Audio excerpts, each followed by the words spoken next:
स्वर्ग और नरक की कहानी। एक बुजुर्ग औरत मर गई। यमराज लेने आए। औरत ने यमराज से पूछा, आप मुझे स्वर्ग ले जाएंगे या नरक? यमराज बोले, दोनों में से कहीं नहीं। तुमने इस जन्म में बहुत ही अच्छे कर्म किए हैं, इसलिए मैं तुम्हें सीधे प्रभु के धाम ले जा रहा हूँ। बुजुर्ग औरत खुश हो गई, बोली, धन्यवाद, पर मेरी आपसे एक विनती है। मैंने यहाँ धरती पर सबसे बहुत स्वर्ग नरक के बारे में सुना है। मैं एक बार इन दोनों जगहों को देखना चाहती हूँ। यमराज बोले, तुम्हारे कर्म अच्छे हैं, इसलिए मैं तुम्हारी यह इच्छा पूरी करता हूँ। चलो, हम स्वर्ग और नरक के रास्ते से होते हुए प्रभु के धाम चलेंगे। दोनों चल पड़े। सबसे पहले नरक आया। नरक में बुजुर्ग औरत ने जोर जोर से लोगों के रोने की आवाज़ सुनी। वहाँ नरक में सभी लोग दुबले पतले और बीमार दिखाई दे रहे थे। औरत ने एक आदमी से पूछा, यहाँ आप सब लोगों की ऐसी हालत क्यों है?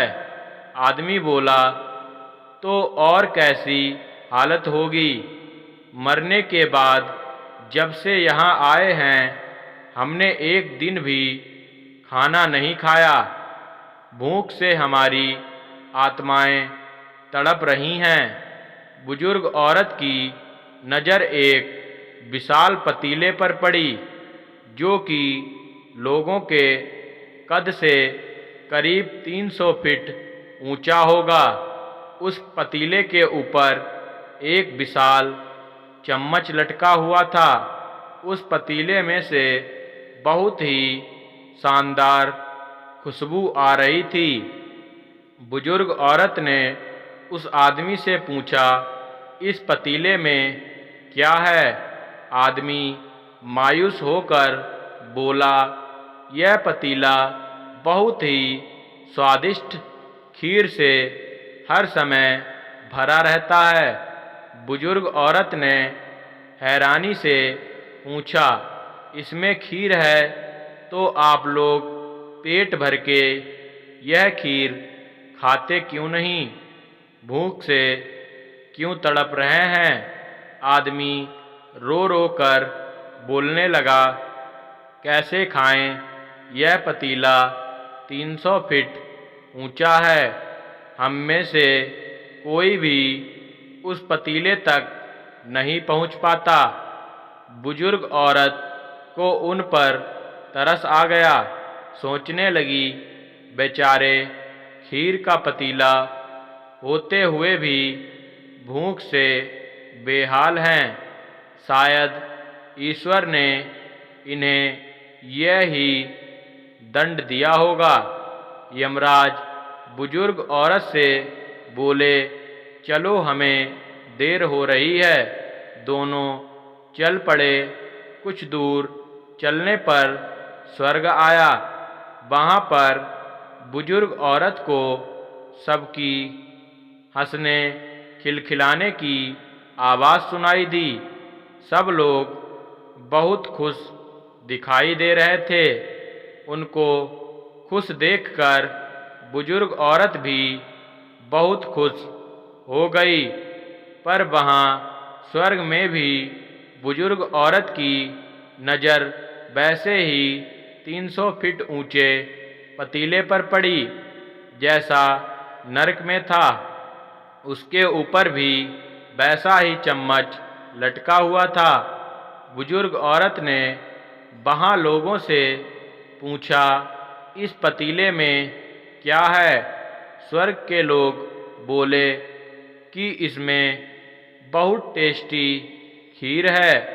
बुजुर्ग औरत हैरान हो गई। उनसे बोली, पर ये पतीला तो 300 फीट ऊंचा है, आप लोग तो इस तक पहुंच ही नहीं पाते होंगे।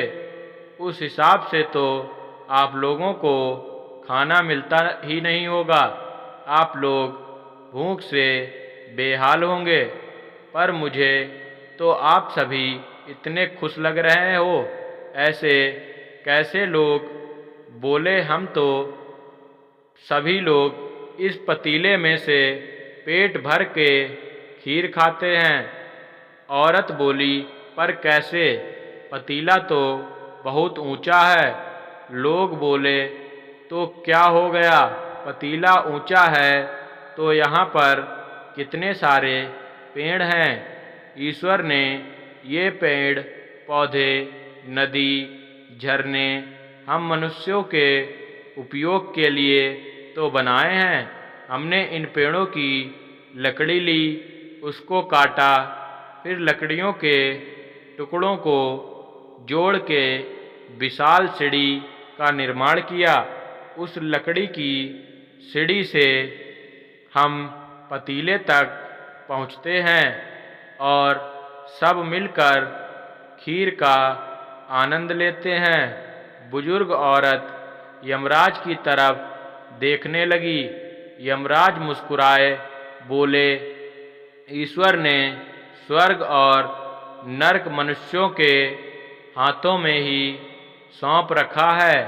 चाहे तो अपने लिए नरक बना लें, चाहे तो अपने लिए स्वर्ग। ईश्वर ने सबको एक समान हालातों में डाला है, उसके लिए उसके सभी बच्चे एक समान हैं। वो किसी से भेदभाव नहीं करता। वहाँ नरक में भी पेड़ पौधे सब थे, पर वो लोग खुद ही आलसी हैं। उन्हें खीर हाथ में चाहिए, वो कोई कर्म नहीं करना चाहते, कोई मेहनत नहीं करना चाहते, इसलिए भूख से बेहाल हैं। क्योंकि यही तो ईश्वर की बनाई इस दुनिया का नियम है। जो कर्म करेगा, मेहनत करेगा, उसी को मीठा फल खाने को मिलेगा। दोस्तों, यही आज का सुविचार है। स्वर्ग और नरक आपके हाथ में है। मेहनत करें, अच्छे कर्म करें और अपने जीवन को स्वर्ग बनाएं। अगर आपको हमारी वीडियो अच्छी लगी हो तो आप हमारे चैनल सोलू स्टोरी को सब्सक्राइब करें। धन्यवाद।